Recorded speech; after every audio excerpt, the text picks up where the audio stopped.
As a youngster, I joined the Black Panther movement and discovered, as incredible as it might sound to you, that there were books written by black people about black people. Because there was nothing in my school curriculum that gave me the slightest inclination that such a body of knowledge existed. And one of the books I came across was The Souls of Black Folk by W.E.B. Du Bois. And that is what stirred something within me and made me want to articulate how I felt about the experiences of the youth of my generation growing up in England. And then I was fortunate to have as one of my mentors a man called John LaRose, an extraordinary West Indian intellectual, poet, political activist, who founded the first black publishing house in Britain, New Beacon Books, and was chairman of the George Padmore Institute. And he introduced me to a whole range of literature by authors from Africa, America, and the Caribbean.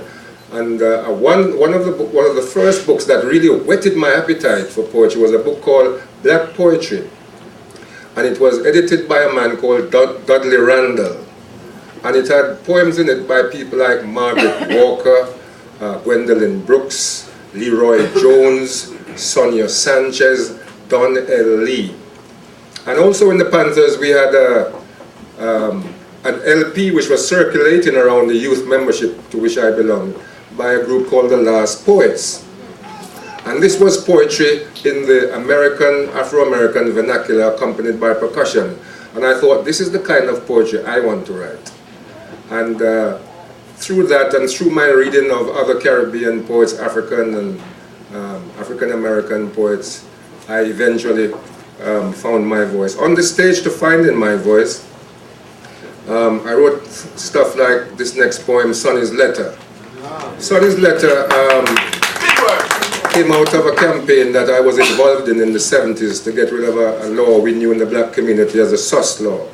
SUS being short for suspicion. It was called the SUS law because you didn't have to be actually be caught committing a crime to go to prison. As long as the police officer was able to convince the magistrate that he had reasonable grounds to believe that he intended to commit the crime, that was all that was required to obtain a conviction. And that law was in fact a piece of Victorian legislation called the Vagrancy Act, which was used to control the movements of the unemployed during that time. And it had been dormant on the statute books for a very long time until the black youth of my generation emerged and racist police officers rediscovered it and used it against us. So this is a letter to a mother somewhere in the Caribbean from a son explaining why he's in prison with his brother. Sonny's letter. Brixton Prison, Jebb Avenue, London Southwest to England. Dear Mama, good day. I hope that when these few lines reach you, they may find you in the best of health. Mama, I really don't know how to tell you this, cause I did make a solemn promise to take care of little Jim and try my best to look out for him. Mama, I really did try my best. But nonetheless, I'm sorry to tell you, say, poor little Jim get a rest. It was the middle of the rush hour, when everybody just a hustle and a bustle to go home for them evening shower. Me and Jim stand up waiting for a bus, not causing no fuss.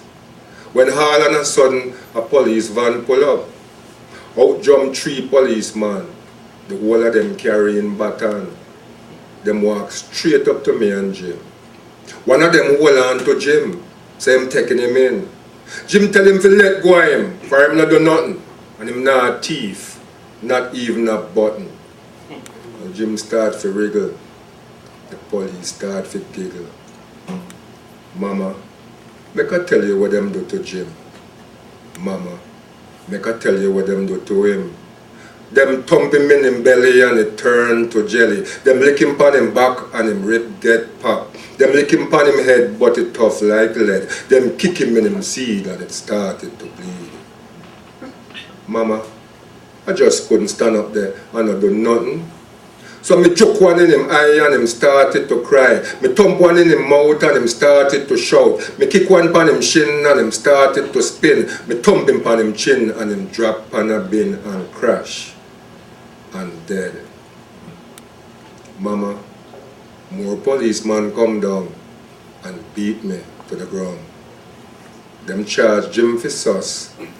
Them charge me for murder. Mama, don't fret. Don't get depressed and downhearted. Be of good courage till I hear from you. I remain your son, Sonny.